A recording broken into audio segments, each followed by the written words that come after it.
모든 것이 무너지는 것 같을 때, 사방에서 어려움이 닥칠 때, 모든 것이 절망적으로 보일 때도 하나님께서는 모든 것을 주관하신다는 것을 여러분 기억하셔야 됩니다. 내가 넘어졌다고 하나님이 멀리더라고 안 계신가? 이렇게 말씀하시면 안 됩니다. 시편 1편부터 150편까지 보면 하나님을 체험한 이 시인이 다 기록 간증을 하고 있는 겁니다. 오늘 41편도 그 41편의 축복도 그와 마찬가지인 것입니다. 우리를 둘러싼 상황과 관계없이 하나님의 선하심과 인자하심은 변함이 없다는 것입니다. 내가 바뀌는 것이지 하나님이 바뀌지 않는다는 것입니다. 시편의 저자는 다윗은 주변 사람들의 불친절, 미움, 배반을 경험하면서도 그의 위로를 가져준다는 하나님의 한결같은 은혜에 대해서 150편의 시를 썼습니다. 우리가 어떤 상황에서도 승리하려면요, 우리를 위로하고 인도하고 지지해 주신 하나님의 귀중한 약속을 붙잡아야 되는 것입니다. 성경은 축복에 관한 말씀으로 차고 넘치고 있습니다. 그 중에 오늘은 시편 41편의 처음 세 구절에서 우리에게 주는 하나님의 7가지 축복을 찾아보려고 합니다. 오늘 이 메시지를 통해 여러분 모두가 하나님께서 우리에게 주시는 축복을 발견하시기를 주의 이름으로 축원합니다. 그 첫째 1절입니다. 우리에게 우리의 선행에 복을 주신다고 말하고 있습니다. 오늘 1절을 읽어보면 가난한 자를 보살피는 자에게 복이 있으며, 가난한 자를 보살피는 자에게 복이 있다고 말합니다. 때로는 우리 가난한 자를 우리 내치기도 하고 관심이 없잖아요. 근데 하나님은 안 그렇습니다. 가난한 자를 보살피는 자에게 복이 있다고 말하고 있습니다. 가난한 자는 옛날에도 많았고 지금도 많습니다. 우리 주변에 가난한 자들이 있음을 우리는 발견할 수 있습니다. 정말 가난한 사람이 많으면요, 사실 마트에 가서 또 카트로 시장 한 번 벌어줄 수도 있습니다. 또 계란 한 판 사다 줄 수도 있습니다. 꼭 몇백만 원, 몇천만 원 좋아주는 것보다도 아이스크림 하나도 사줄 수 있습니다. 배고파는 백반 한 그릇도 사줄 수 있습니다. 오늘 가난한 자를 보살피는 자에게는 복이 있다고 말하고 있습니다. 잠언 22장 2절을 보면 가난한 자와 부한 자가 함께 살거니와 그 모두를 지으시는 여호와이시니라고 말하고 있습니다. 여러분, 하나님은 부자편에 쓴 것도 아닌 것입니다. 가난한 자를 푼 것도 아니고 다 둘 다 가난한 자와 부한 자 둘 다 하나님은 다 관리하고 계십니다. 하나님의 성도들이 가난한 자를 기억하고 공의를 베풀라고 명령을 내리고 있습니다. 그런 이들에게 하나님은 갚아주신다고 약속하고 있습니다. 가난한 자와 고아를 위하여 판단하며 곤란한 자와 빈궁한 자에게 공의를 베풀짐이라고 시편 82편 이전에 말합니다. 또 잠언서 19장 17절에 그렇게 말합니다. 가난한 자를 불쌍히 여기는 것은 여호와께 구워주는 것이다. 여호와께 구워주는 것이다. 여러분, 구워주면 언젠가는 받잖아요. 가난한 자를 불쌍히 여기는 사람은 여호와께 하나님께 구워주는 것과 같다 그랬습니다. 그의 선행을 그에게 갚아주시리라고 잠언서 19장 17절에 말하고 있습니다. 선한 눈을 가진 자는요 복을 받으리니 이는 양식을 가난한 자에게 주민이라고 잠언서 22장 9절에 말하고 있습니다. 그래서 우리의 눈은요 어려운 사람을 지나치지 말아야 된다는 것입니다. 늘 관심, 우리가 복받을 사람은 아마 어려운 사람을 돌봐주는 사람입니다. 어려운 사람과 서로 멀리하는 사람이 아니라 가까이 하는 것입니다. 여러분, 친구도 보면 자기하고 비슷한 수준의 사람들이 많잖아요. 가난한 사람하고는 친구 안 하려고 그러잖아요. 그러나 하나님이 보시는 건요 그들에게 선행을 행하는 자가 바로 복을 받는다고 말하고 있습니다. 두 번째는요 하나님이 지켜주신다고 말하고 있습니다. 여러분, 1절 말씀을 잘 보시죠. 하나님이 지금 가난한 자를 보살피는 자에게는 복이 있으며 재앙의 날에 여호와께서 그를 건지시리라. 하나님 지켜주신다는 거죠. 우리가 하나님의 이 어려운 삶 속에서요 하나님께서 우리를 지켜주신다는 것입니다. 가난한 자를 보살피는 자에게 복이 있으며 재앙의 날에 여호와께서 그를 건져주신다. 우리가 가난한 자를 많이 도와주게 되면요 재앙의 날에 나를 건져주신다는 거예요. 어떤 분이 그러더라고. 자기 모였는데 나는 구청장 무슨 뭐 상을 받고 국무총리 상을 받고 뭐 표창장을 받았대. 대통령을. 근데 한날은 뭐가 자기가 무슨 그 범죄에 연루돼 갖고 조사를 받게 되는데 경찰서에 갔는데 조사하는 그 경찰관이 그러더래요. 딱 보더니 표창 받으셨네요. 그러더니 그냥 가세요. 표창 받은 사람들은 그냥 우리 경찰서에서도 그냥 가라고. 그걸 다 이렇게 복사해서 다 냈더니. 근데 오늘 하나님께 우리가 어려운 사람을 도와주는 사람은 하나님께서 그것도 구원해 주시고 건져 주시겠다고 말하고 있어요. 모든 사람이 재앙을 만나지 않기를 바라야 돼요. 그러나 살다 보면 인생길에 재앙이 꼭 우리를 기다리고 있는 것처럼 느낄 때가 있습니다. 그때 복을 받은 성도들은 재앙에서 건져 주신다는 것입니다.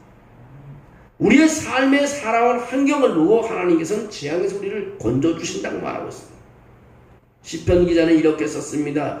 이로 말미암아 모든 경건한 자는 주를 만날 기회를 얻어서 주께 기도할지라 진실로 홍수가 범람할지라도 그에게 미치지 못하리라. 여러분, 어려울 때를 대비해서 기도하는 것이 참으로 중요함을 가르쳐주고 있습니다. 사람을 때려보면 태풍이 우리에게 몰려올 때도 있고 비바람이 몰아칠 때도 있고 때로는 주저앉을 때도 있습니다. 그러나 우리가 살아온 과거의 삶이 하나님께 진실되고 하나님 원하는 삶을 살았다면 하나님께서 지켜주시겠다고 말씀하고 있습니다. 이것이 얼마나 큰 복입니까? 다윗은 시편에서 다음과 같이 하나님의 약속을 전하고 있습니다. 환난 날에 나를 부르라 내가 너를 구원하리니 내가 나를 영화롭게 하리라고 시편 50편 15절에 말하고 있습니다. 환난 날에 나를 부르라는 거지.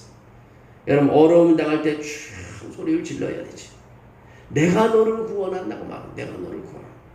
소리를 부르짖자는 내가 너를 구원한다. 여러분, 어려움 당할 때 우리가 주님을 크게 부르고 내가 이렇게 하면 내가 주님을 크게 부르는 거 이유가 있어요. 많은 교회를 지금 내가 목회자가 돼갖고 오랜 세월 동안 주님을 크게 부르는 교회가 부흥되더라고요.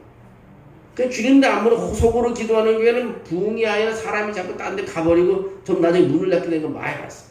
그래서 우리 교회는 나는 문 닫는 교회보다 부흥되는 교회가 되기 위해서 그냥 소리를 지르고 하나님 부르짖는 거예요. 우리 교회가 여기 있는 거 다 알더라고요. 누구 만났더니 우리 교회 주변의 교회를 다 알아요. 그래서 내가 그랬어요.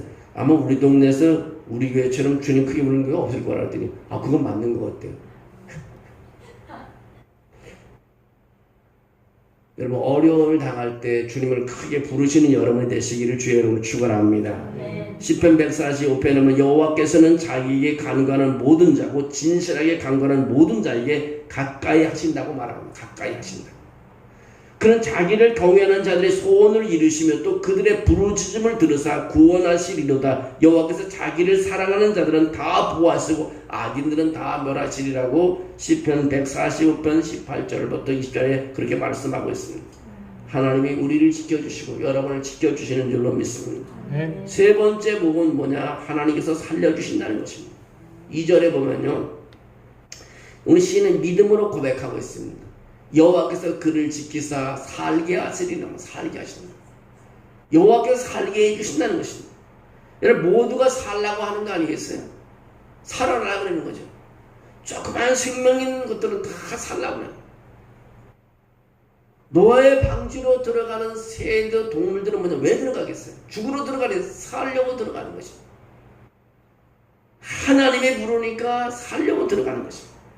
오늘 우리에게 주는 큰 복은 뭐냐? 하나님께서 우리를 살게 해주신다는 것입니다. 죽음의 위기를 만나는 성도가 어떻게 살아야 되지 않습니까? 무거운 질병으로 두려움과 불안에 떠는 성도들도 많이 있습니다. 그런 성도들에게 하나님의 안전을 약속해 주고 있는 것입니다.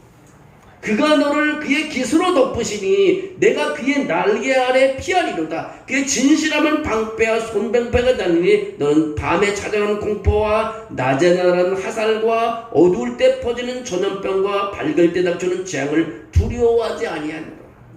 여러분, 하나님이 우리를 붙잡아 주니까요, 전염병과 재앙이 와도 두려워하지 않는다. 시편 91편은 그에서 이어서 뭐라고 말하면 1000명이 내 왼쪽에서 10,000명이 내 오른쪽에서 엎드려지나 이 재앙이 내게 가까이 하지 못하리라고 말하고 있습니다. 저는 코로나 기간 때 참 이 말씀을 많이 선포했어요. 내가 이런 말을 할 건 아니지만 나는 이제 코로나 지금까지 안 걸렸어. 이런 말 하는 건 아닌데 사실 내가 오늘 간증이는 게 하나님께서 지켜주셨어요. 물론 모두가 하나님이 또 경험해드라고 코로나가 걸린 사람도 있겠지만 어쨌든 하나님께서는요, 재앙의 날에 우리를 지켜주신다고 말하고 있습니다. 여기 보면 1000명이 내 왼편에서 10,000명이 내 오른쪽에서 엎드렸나. 이 재앙이 내게 가까이 되지 못하리라. 여러분, 하나님을 부르고 외치는 거 정말 하나님께서 우리를 살려주실 줄로 믿습니다. 힘들 때마다 우리 하나님을 부르는 우리 신앙 성도인들이 되어야 될 줄 믿습니다. 무슨 일이 일어나더라도 신자는 영원한 생명으로 인도합니다. 바울 사도의 고백을 들어보시오. 하나님이 주를 다시 살리셨고 또한 그의 권능으로 우리를 다시 살리려고 고린도전서 6장 14절에 말하고 있습니다. 예수를 죽은 자 가운데서 살리는 이의 영이 너희 안에 거하십니다. 그래서 예수를 죽은 자 가운데 살리신 이가 너희 안에 거하시는 그의 영으로 말미암아 너희 죽을 몸도 살리시리라고 로마서 8장 11절에 말하고 있습니다. 하나님께서 살려주시는 복을 우리에게 허락해 주신다고 말하고 있습니다. 우리가 주님께 부르짖을 때 주님께서 살려주신다고 말합니다. 악에서 떠나 선을 행하나 그리하면 영원히 살리라고 말하고 있습니다. 우리가 오늘 악한 삶을 살다 보면 죽음인 거죠. 그러나 선한 삶을 살다 보면 우리는 사는 일이 있는 줄로 믿습니다. 네 번째로 축복은 세상에서 복을 주시는 거예요. 2절을 자세히 읽어보면요. 2절 말씀 보면 여호와께서 그를 지키사 살게 하시니 그가 이 세상에서 복을 받을 것이다. 주여 그를 그 원수의 뜻에 맡기지 마소서. 이 세상에서 복을 받게 된다. 이 세상에서 정말 이 살아가면서 이 세상에서 복을 받는 것이 얼마나 좋습니다. 그가 이 세상에서 복을 받을 것은 우리는 지금 새 언약의 축복을 누리고 있는 것입니다. 우리에게는 앞으로 더 많은 축복이 있을 것입니다. 우리가 언젠가 하늘에 있든 땅에 있든 우리는 헤아릴 수 없는 만큼 큰 복을 받을 수 있습니다. 다시 한번 신명기의 축복을 우리는 헤아려 볼 수 있습니다. 신명기 28장 6절에 그렇게 말하고 있습니다. 내가 내 하나님 여호와의 말씀을 청종하면 이 모든 복이 내게 임하며 내게 이르리니 성읍에서도 복을 받고 들에서도 복을 받을 것이며 내 몸의 자녀와 내 토지의 소산과 내 짐승의 새끼와 소와 양의 새끼가 복을 받을 것이며 내 강주리와 떡반죽 그릇이 복을 받을 것이며 내가 들어와도 복을 받고 나가도 복을 받을 것이며 여러분 복을 우리에게 주시겠다고 말하고 있습니다. 내가 처음 개척을 했는데 옛날에 부천 중동 저게 신도시 없을 때예요. 그때 뭐 포도밭이나 다 논밭 없었는데 거기도 그쪽에 처음으로 쳤는데 저렇게 발전되었을지 내가 딴 데 가지 말고 저기서 계속 있었지만 지금 내가 어떻게 됐을지 모르는 판도가 바뀌었을 텐데 그냥 거기 그냥 일찌감치 포기하는 바람에 내가 이제 여기 오게 되는 거죠. 근데 거기 개척을 하는데 제가 그 개척하기 전에 서울에 있는 한성대학교라고 기독교 서클을 일주일에 한 번씩 제가 가서 체프를 인도하고 그랬어요. 근데 거기 졸업한 학생이 부천으로 내려왔는데 부천에 내려와서 어디를 취직했냐면 처음으로 의료보험공단이 생겼어요. 처음으로 최초로 그때 생겨갖고 거기 그 의료보험공단 직원으로 내려서 직원의 신유회를 만드는 거예요. 신유회를 만들어서 예배 초소를 찾다가 제가 개척해서 우리 교회 와서 좀 하면 어떻게 되나 언제 오라 그래서 일주일에 한 번 신우애들이 우리 교회에서 예배를 드리는데 내가 이제 거기서 딴 데로 원정도로 이제 이사를 했는데 이분이 원래 순복음교회 나가는 분인데 결혼은 이제 나이가 결혼했는데 한 번 이제 우리 교회 나왔길래 그게 신방을 한번 가봤어요. 이제 순복음교회 안 나가고 이제 우리 교회 나오겠다고 자기가 그래서 신방 갔더니 정말 뭐 그 어렵게 사는 거죠. 애기 하나 하고 그 부인하고 3명이 아주 하나죠. 옛날에 그 사시로 된 문 화장실은 밖에 그래서 정말 뭐 나도 뭐 그 사람은 더 어렵게 살지만 성도들이 어렵게 사니까 내가 너무 마음이 아파갖고 신명기 이거를 20명기 28장 6절을 종에다 이렇게 써갖고 이 샤신문에다 붙여주고 왔어. 그래서 출근할 때도 읽어보고 들을 때도 계속 읽어서 기도하자 했더니 야 진짜 하나님의 역사는 그런 것 같아요. 집을 사는 거예요. 뭐 어쨌든 빚을 내면 어쨌든 집을 사는 거예요. 야 사람은 하나님 바라고 꿈을 갖고 말씀을 붙잡고 매달리면 집이 사지는 거죠. 야 그래서 그때 하나님의 역사 이런 거구나. 말씀을 붙잡고 그냥 눈물 흘려 기도하고 나갈 때 들어올 때 기도하게 되면 이 집도 사는구나. 그 집을 샀어요. 야, 그래서 개척할 때, 그래서 개척하는 데는, 개척교회들은 대개 집 있는 사람이 없잖아요. 다 사가서 사는 사람이 많이 나오는데, 그 집 있는 사람이 하나 다 생긴 거죠. 하나님의 역사는 이렇게 나타나는 것 같아요. 우리는 안 되고 불가능한 거지만 하나님께서는 그 중심을 하시고 길을 인도하고 사람을 만나게 하시고 축복해 주시는 것입니다. 아멘. 여러분의 삶 속에도요 하나님의 말씀을 꼭 붙잡고 주님께 기도하는 여러분이 되기를 주의 이름으로 축원합니다. 내가 내 하나님 여호와의 말씀을 청정하면 이 모든 복이 내게 임하게 된다고 말합니다. 얼마나 놀라운 말씀입니다. 이는 너희의 흠이 없고 순전하여 어그러지고 거스러지는 세대 가운데서 하나님이 흠없는 자녀로 세상에서 그들 가운데 빛들로 나타난다고 빌립보서 2장 15절에 말하고 있습니다. 여러분 삶 속에 세상에서 복을 받는 여러분이 되기를 원합니다. 자녀들이 잘 되는 것도 복이죠. 여러분 건강한 것도 복인 것입니다. 여러분도 밥도 잘 먹는 것도 복인 것입니다. 세상에 걸어다닐 수 있다는 것도 얼마나 큰 복인지 모릅니다. 오늘 와서 이 커뮤니티 와서 예배 드릴 수 있다는 것도 얼마나 큰 복인지 모릅니다. 또 감사한 건 세상에 대해서 노하고요. 하나님이 제단에서 예배 드릴 수 있는 이런 것은 얼마나 큰 복인지 뭘로 바꿀 수도 없는 큰 복인 것입니다. 다섯 번째로는 원수들의 뜻에 맡기지 아니하신다. 오늘 그 말씀을 잘 보시죠. 여호와께서 그를 지키사 살게 하시니 그가 이 세상에서 복을 받을 것이라. 주여 그를 그 원수들의 뜻에 맡기지 마소서. 오늘 원수의 뜻에 우리를 맡기지 않는다는 것입니다. 우리 영혼에 원수인 사단은 우는 사자처럼 우리를 삼키려고 찾아옵니다. 악한 자들과 박해받는 자들이 성도를 공격할 수 있지만 하나님의 손이 하나님의 자녀들을 붙들어 주신다는 것입니다. 하나님의 손은 하나님의 자녀들을 붙잡아주고 악한 사탄들에게 내어주지 않는다는 것입니다. 여러분 하나님의 손에 붙잡힘 받는 삶이 되기를 주의 이름으로 축원합니다.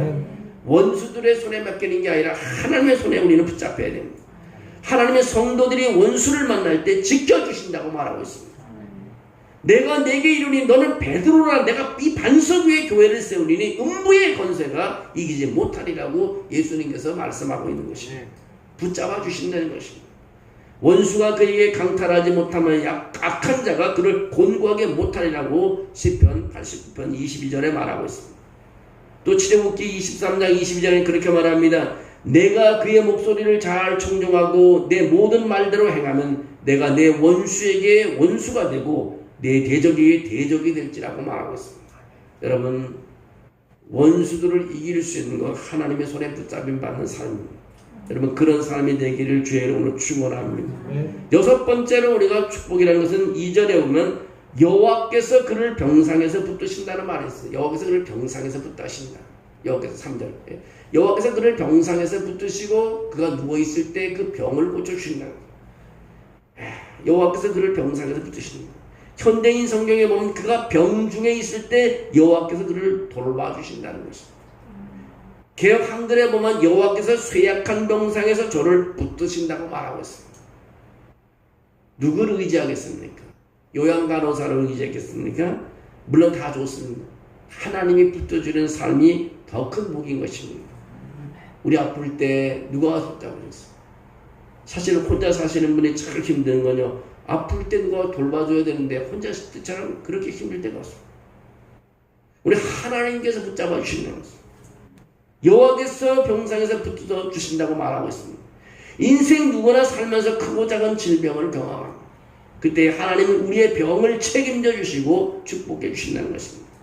질병, 타고난 힘이 약해질 때도 주님께서는 우리를 회복해 주시겠다고 말씀하고 있습니다.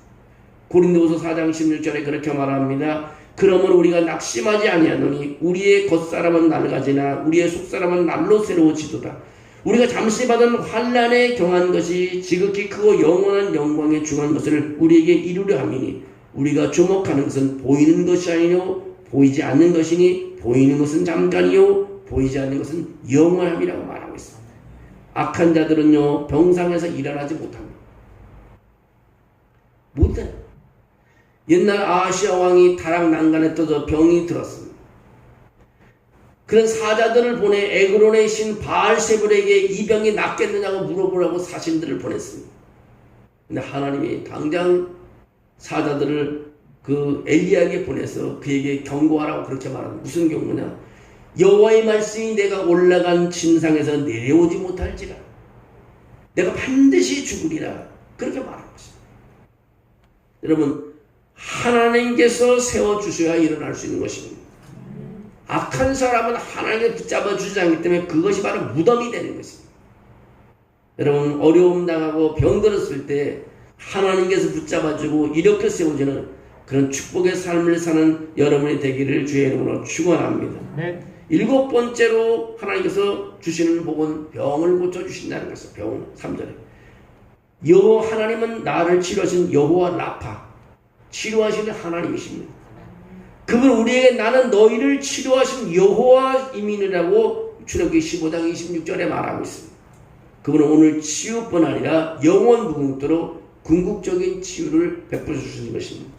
여러분 치유라는 것이 여러 가지잖아요. 우리 육신의 몸도 치유하지만 땅도 치료해야 되고 환경도 치료해야 되고 여러분 보이지 않는 것도 다 치료해야 되잖아요. 그것이 바로 우리 사는 길입니다. 하나님께서 다 치료해 주신다는 것입니다.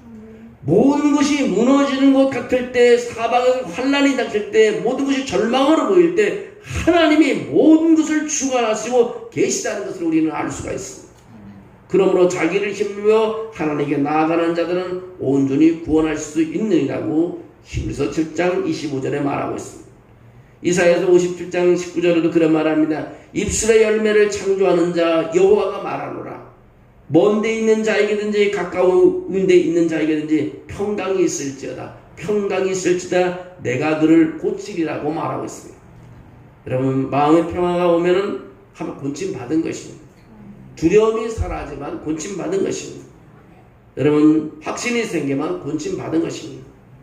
하나님께서는요 의사들을 통해서도 곤쳐주시지만 하나님께서는 직접적으로도 곤쳐주는 줄로 믿습니다. 그분은 여러분을 버리지 않으신다고 말합니다. 끝까지 구원해 주신다고 말합니다. 승리는 우리의 것이라고 말씀하고 있습니다. 성공은 주님에게서부터 오는 것입니다. 내가 성공한 건 잠깐 반짝하는 거지만요 하나님께서 성공하신 것은 영원한 것입니다. 내가 건강을 아무리 유지해도 하나님이 허락하지 않으면 또 병들게 돼 있습니다. 하나님께서 붙잡아 주셔야 되는 줄로 믿습니다. 신명기 8장 18절에 그렇게 말합니다. 내 하나님 여호와를 기억하라. 그가 네게 재물 얻을 능력을 주셨습니다. 이같이 하시면 내 조상들에게 맹세할 언약을 오늘같이 이루어 하셈이라고 말하고 있습니다. 여러분 내 이름으로 일컫는 내 백성이 그들의 악한 길에서 떠나 스스로 낮추고 기도하여 내 얼굴을 찾으면 내가 하늘에서 듣고 그들의 죄를 사하고 그들의 땅을 곤쳐주겠다고 역대하 7장 14절에 말하고 있습니다. 여러분 하나님 바라보고 우리가 십자가 밑에서 기도한다는 거 얼마나 큰 축복인지 모릅니다. 우린 죄에서 사함받고 하나님께 고쳐주는 땅 속에서 우리는 복을 받고 살 수 있는 것입니다. 다윗이 시편 41편을 통해서 언급한 중요한 약속들 7가지를 말씀드렸습니다. 놀라운 축복이 우리에게 있기를 원합니다. 저는 우리 교인들 한 사람마다 다 복받았으면 좋겠어요. 오늘 같은 7가지가 다 우리 교인들에게 있으면 좋겠어요. 내가 만나는 사람 다 하나님께 축복한 사람이 됐으면 좋겠습니다. 어려운 사람 바라볼 때마다요 참 마음이 많이 아파요. 그러나 하나님께서 붙잡아 주시고 축복한 사람들을 보면 그렇게 기쁠 수가 없어요. 여러분 주위의 사람들이 다 복을 받기를 원합니다. 오늘 시편 41편 말씀을 1절과 3절로 제가 읽어드리면 가난한 자를 보살피는 자에게는 복이 있으며 재앙의 날에 여호와께서 그를 건지시리로다. 여호와께서 그를 지키사 살게 하시니 그가 이 세상에서 복을 받을 것이라. 주여 그를 그 원수들의 뜻에 맡기지 마소서. 여호와께서 그를 병상에서 붙드시고 그가 누워있을 때마다 그의 병을 고쳐주시나이다. 오늘 우리 하나님 말씀 붙잡고 오늘 여러분 아픈 사람은 또 이 말씀 붙잡고 기도하고요. 또 여러분 잃어버린 것에서 다시 찾을 수도 하나님께 여러분 기도하시고 여러분은 고난 가운데 있었던 사람들 오늘 고난이 사라지고 정말 평안을 얻을 수 있도록 기도해 주시고 또 여러분 건강한 사람은 더 하나님께 기도해서 어려움을 대비해서 미리 기도해 주는 것 얼마나 복된 삶인지 모릅니다. 오늘 이 밤이 여러분이 기도한 밤이 되기를 원합니다. 특별히 또 우리가 이제 8월달 행사에서 8.25 행사가 있는데요. 사실 우리가 가장 큰 하나님께 드린 재물이 뭐냐? 1억, 2억이 아니라 사람을 하나님께 드리는 것이 큰 재물. 그보다 더 큰 재물은 없어요. 산 재물을 드리는 거잖아요. 그러니까 여러분 이번 8.15는 정말 산재물을 하나님께 드린다고 생각하고 친구를 인도하든지 아니면 뭐 가족을 인도하든지 정말 함께 와서 예배 한번 드려주고 여러분 얘기하세요. 너 내 소원 한번 들어달라. 나한테 커피 얻어먹지 않느냐. 거기까지만. 뭐 교회를 계속 나오고 안 나오고 상관할 필요 없어. 거기까지는. 그것이 바로 우리가 할 일입니다. 그것이 하나님께서 우리를 징계하지 않는다고 말하고 있습니다. 하나님의 경고에서 지옥 갈 사람들에게 너가 지옥 간다는 말을 하지 않으면 말을 하지 않으면 입을 다물고 있으면 내가 너를 징계한다고 그렇게 말해요. 에스겔서 3장에. 그래서 바울 같은 사람은 끊임없이 복음을 전하고 여러분 우리 삶 속에 정말 이번 우리 8월을 한다는 정말 하나님이 최고 기뻐하는 것. 제물을 드리는 것. 그따가 뭐 죽게 하겠어요. 그냥 하나님께 우리가 안내하는 거죠. 그래서 그런 마음으로 우리가 기도하는 그런 마음이 됐으면 좋겠습니다. 그래서 내가 이번 행사를 통해서 다른 사람을 동원하고 다른 교회도 동원할까 그러다가 내가 생각이 바뀌었어요. 우리 교인들이 열심히 해서 함께 하는 게 좋지. 괜히 다른 사람들, 다른 교회들 데려오는 것보다도 정말 데려오던 우리 가족들, 우리 교인들하고 같은 친구가 있는 사람들 데려오는 게 좋지. 와서 정말 우리 교회에서 한번 예배 한번 드려보고, 한번 제사 한번 드려보고. 저는 이제 선교제가 가장 기쁜 게 그겁니다. 동네 사람 다 불러놓고 하나님의 산제사를 드리는 게 선교사가 할 때 그랬어요.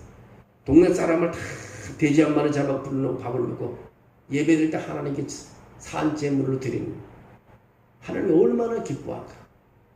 한번 회개하고 하나님의 사람만 그 사람은 다 하나님께 돌아오지 않겠지만 우리가 할 수 있는 것이 거기까지인 것 같아요. 우리가 예배를 드리는 나를 산제사로 드리는 시간 아니겠어요? 예배 드리는 거지. 그냥 왔다 그냥 사람 얼굴 보고 하는 게 아니라 정말 내가 하나님께 드려지는 얼마나 하나님이 기뻐하실까. 물질을 막 드리는 것도 하나님의 영광이 되겠지만 그보다 내 자신을 드리는 게 얼마나 큰 기쁨입니까? 우리가 이런 마음을 가지고 계속하면요 우리 교회는 영원히 없어지지 않는 교회가 될 줄로 믿습니다. 우리가 2세들이 없다 할지라도 하나님께서는 어떤 방법을 통해서 우리 교회가 세워질 줄 내가 이 교회에 있다가 없어져도 또 다음 사람이 와서 교회를 이어가고 주님 오실 때까지 존재하는 교회가 될 수 있어요. 오늘 우리 그런 마음을 가지고 하나님께 매달려 기도할 때 우리 신앙생활 때 늘 하나님이 역사하는 것을 경험하는 그런 삶이 되기를 주의 이름으로 축원합니다. 네. 하나님 아버지 감사합니다. 믿음으로 여기까지 오게 하심을 감사합니다. 이 밤도 주님의 뜻이 있어서 우리를 불러주시고 만나게 해주시고 또 소리쳐 기도하게 하심을 감사합니다. 7가지 아버지 하나님을 시편 아버지 기자를 통해서 전달된 말씀이 우리 모두에게 아버지 임하게 도와주시고 우리 모두가 그 말씀에 순종할 때 7가지의 복을 다 누릴 수 있는 삶이 되게 도와주시옵소서. 우리가 아버지 하나님이여 어떤 상황 속에 있다 할지라도 오늘 주님이 부르짖을 때 하나님께서 응답해 주시고 축복해 주옵소서. 주영이 함께함을 믿습니다. 예수님의 이름으로 기도합니다. 아멘.